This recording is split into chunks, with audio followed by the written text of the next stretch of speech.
Everyone knows it's important to eat our fruits and veggies, but sometimes it can get a little boring. That's why we've brought in Cynthia Sass, who's a registered dietitian and has cooked meals for the New York Rangers and many others, to show us some fun, unique ways you can get your serving of fruit.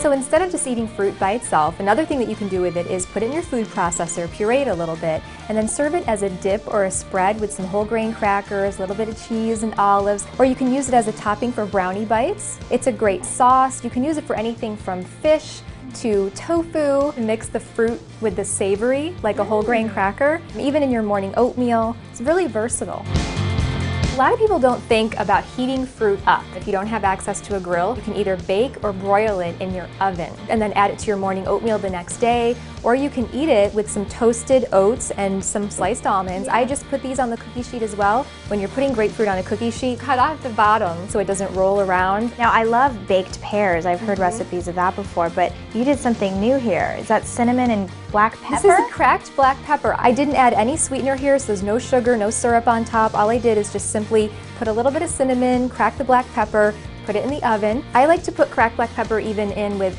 a yogurt parfait. It's different, isn't it? It's different. It gives that little kick. But different good, yeah. It has a kick. You don't taste it at first, and then all of a sudden it kicks in. This one I sliced, and I just added cinnamon, that's all. And you would not believe the aroma that was coming from the oven with this sliced baked pears here. Put any kind of whole grain on top, toasted oats, toasted barley, so heat up your fruit.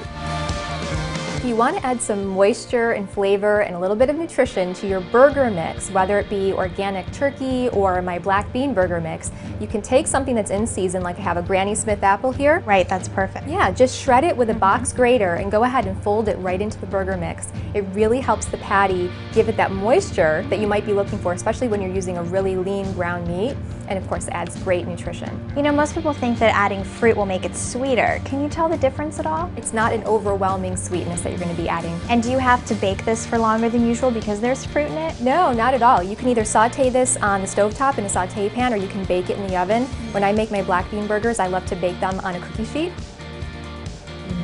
That is delicious. Thank you. It adds a little bit of texture. Yeah, it's a nice subtle flavor. I love fruit tacos. So you take 2 corn tortillas, these count as a whole grain. Warm them up a little bit, add some tangerine sections, in season right now. I took the seeds out, and then we need some protein in here. So I have some shelled edamame.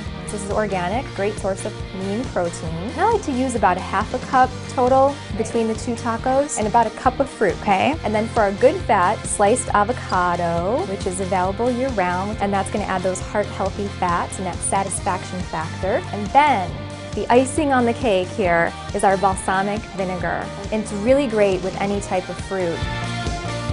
This is surprisingly incredibly delicious. I actually wasn't sure how this would taste, to be honest. I can't wait to go home and try these myself. Thanks for showing us your tips. My pleasure, thank you. See you next time on Fit Sugar TV.